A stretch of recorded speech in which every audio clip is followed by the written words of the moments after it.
Hey guys, you're watching Start It Sunday, ForceBrands' motivational campaign designed to help you take on every week. So no Sunday scaries here. And I can't think of a better person to help us with our professional development than Laura Garnett, who we're joined with once more. How are you, Laura? Hey, I'm great. How are you? Great. I am so excited for this episode. It's been a long time coming. We have selected one lucky participant who will be chatting with you to discuss what their zone of genius is. And just as a quick refresher, would you like to tell people what exactly is a zone of genius for those of us, that maybe just joined? Sure. Literally the framework really answers two very important questions with performance. What are you best at?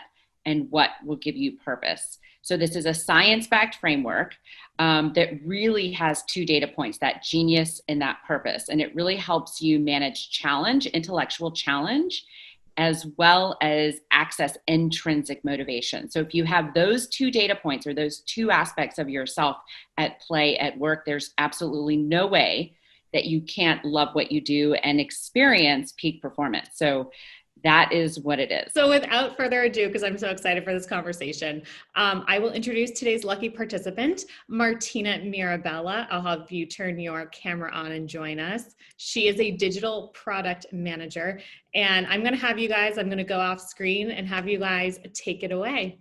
All right. Excellent. Hey, Martina. Hi, how are you? I'm good. So excited to connect today. Yeah, thanks for having me. I'm so excited to talk with you. What we're going to do is try to identify the two data points I just mentioned, your genius and your purpose. Okay. So your genius is the thinking or problem solving that you're best at, and that will really fulfill that challenge data point I mentioned. And then the purpose is the impact on others or in the world that is most meaningful to you. So that will give you this intrinsic motivation, which is essentially endless motivation for the work that you're doing. I usually like to start with the genius.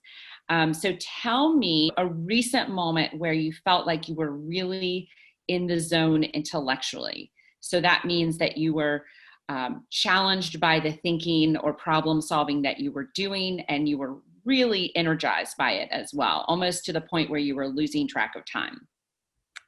I have a great example.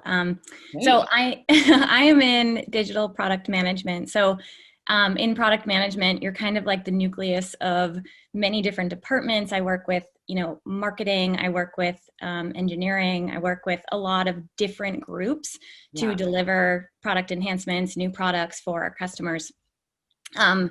And with COVID, it's been a very interesting time. And we were presented an opportunity to create a new innovative product for our customers, completely out of left field from our typical product offerings. And for me, that was like, okay, this is my time to shine. And we had like a new problem that we wanted to try to solve for our customers.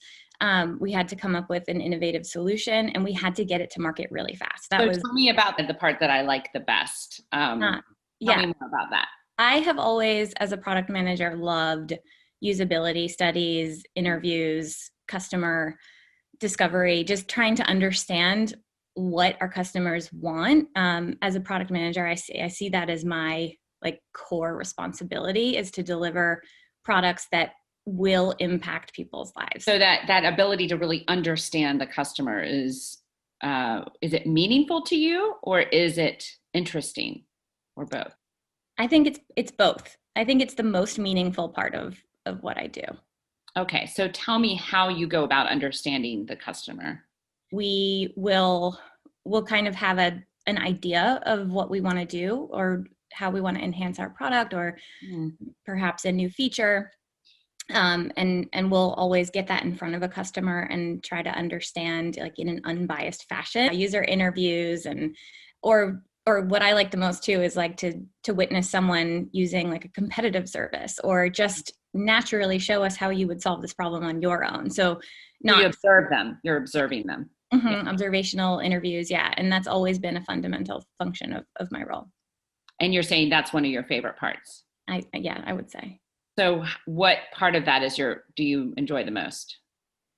I like being surprised. I think you always go into those interviews with an opinion of they're going to love this, they're going to hate this. I am like 90% of the time wrong, which I like. Why do you like that? I like learning what the problems are. I like to hear something new or something that you maybe overlooked or you took for granted. Like, of course they won't care about this. That's table stakes. They're going to love this new thing, but they're super focused on the table stakes. And it's like, back to the basics. Let's rebuild the foundations here. But for you though, what thinking or problem solving were you doing in that for that particular project? For me personally, like, oh, we could do this or that. Those are rare moments for me because I'm so focused on coordinating across so many groups, which I also enjoy. But I do wish sometimes that I could have more time spent in like the synthesizing of this is what I'm hearing from customers and this is what my gut is telling me. So let's do that. So this is the important thing with your genius and your purpose is that you have to think beyond the confines. Yeah. It sounds like what was most exciting from what you're describing is this practice of synthesizing information. Mm-hmm. Yeah, I think so. And it's also the scariest part for me because just to give you a little glimpse into like my side hustle, like I've got my career path, but I've always been interested. I've always had like an entrepreneurial itch.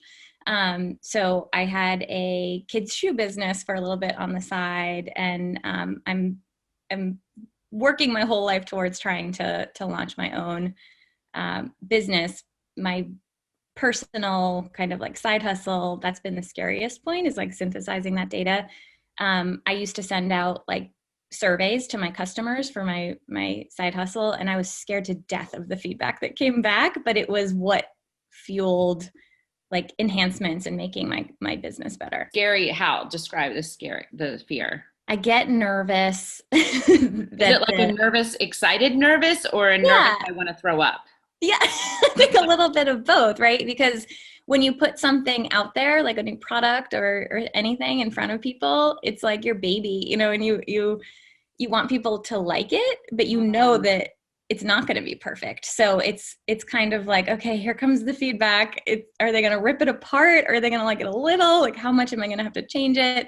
Knowing that you are going to have to adapt it to fit consumer needs.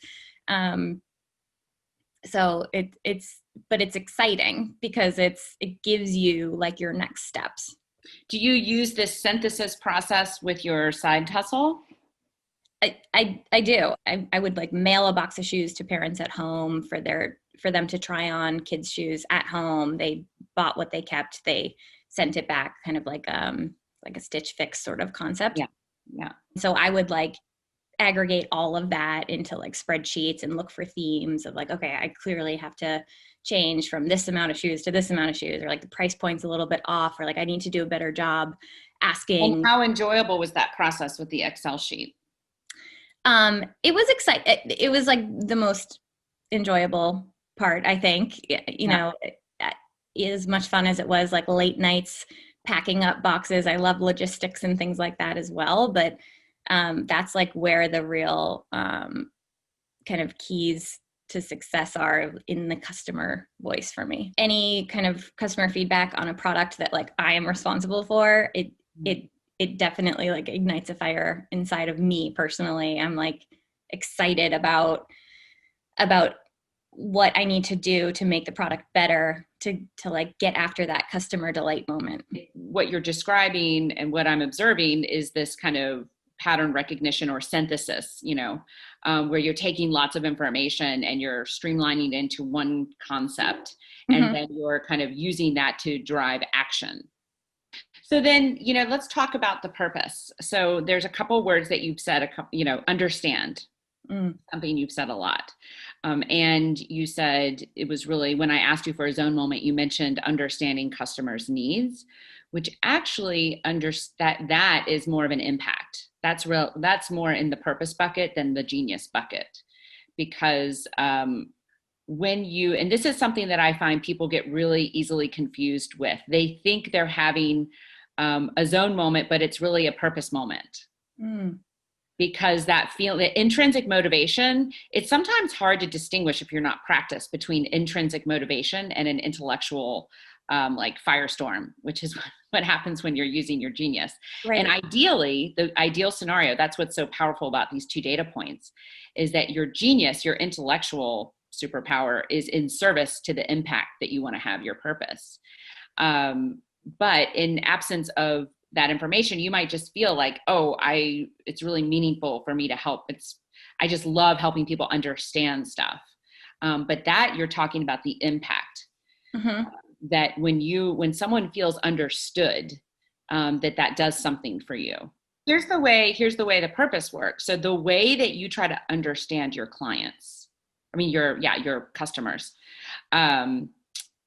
is something that you really want for yourself that you may never have received.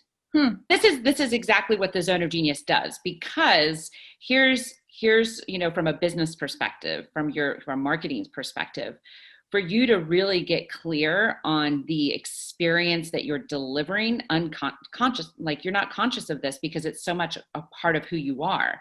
The more you understand who you are, the more you can fine tune the experience that you create for customers. You can speak the language rather than just be acting without real clarity. You can even use, today is very short.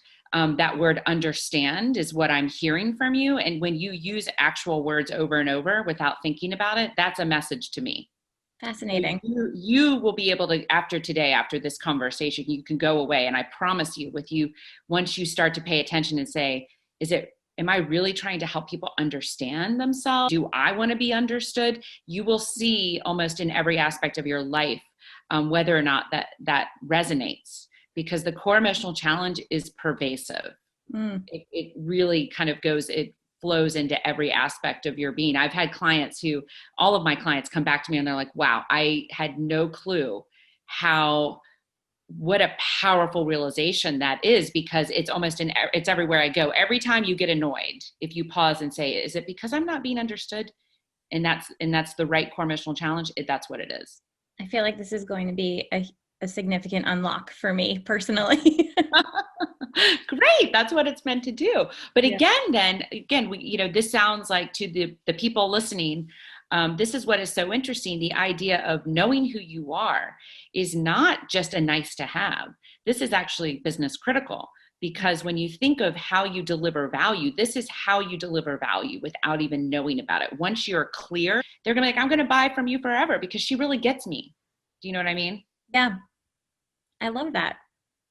So, and this is a starting point for you, but so in essence, if you're kind of an insight excavator or a pattern recognition, that's your genius is a pattern recognition function, that's how you think and problem solve in order to help people feel understood in some way. Like that's the Zone of Genius circle for you. Yes.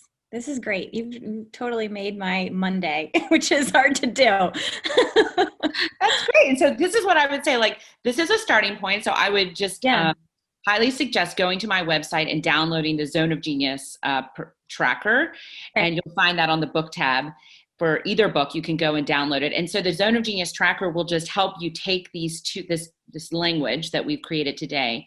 And every week you fill out the Zone of Genius tracker, and it'll help you get more clear on, is this right? Or it will give you further insight into what the right language is. That there might be a little bit of a tweak. Mm-hmm. It might be seen instead of understood, or it might be, there's a word there that will, once you get it right, it will resonate in your body in a way that you're just like, that's it. And it may be understood, but the tracker can just help you get even more insight into this. If you actually have that kind of reflection and awareness and presence every week, and this is why I have these tools that help you to force that's why it's a habit, mm-hmm. You can change your life, because then you'll start to see things that you've never noticed. Specifically who you are and how you can bring more of who you are to every work experience. So, yay! Thank you for giving me the opportunity to see you. Thank you so much, Laura. This is this feels like a very pivotal program that you've created. So I'm thrilled to look into this a little bit more. And I love the message overall. I think the biggest takeaway is just the idea of pausing and stopping. And I know, Martina, you had said, I've never stopped to think about it. I just want to solve it, kind of thing. And getting back to Laura's point, like, just pausing, stopping every once in a while, and just figuring out the crux of where everything is coming from and what the intrinsic motivation is and what your purpose and your genius and all these other moving parts that are happening simultaneously. It's so important. I'm always fascinated whenever whenever I get a chance to talk to Laura. And so Martina, thank you for being on. It was really wonderful to hear about your story.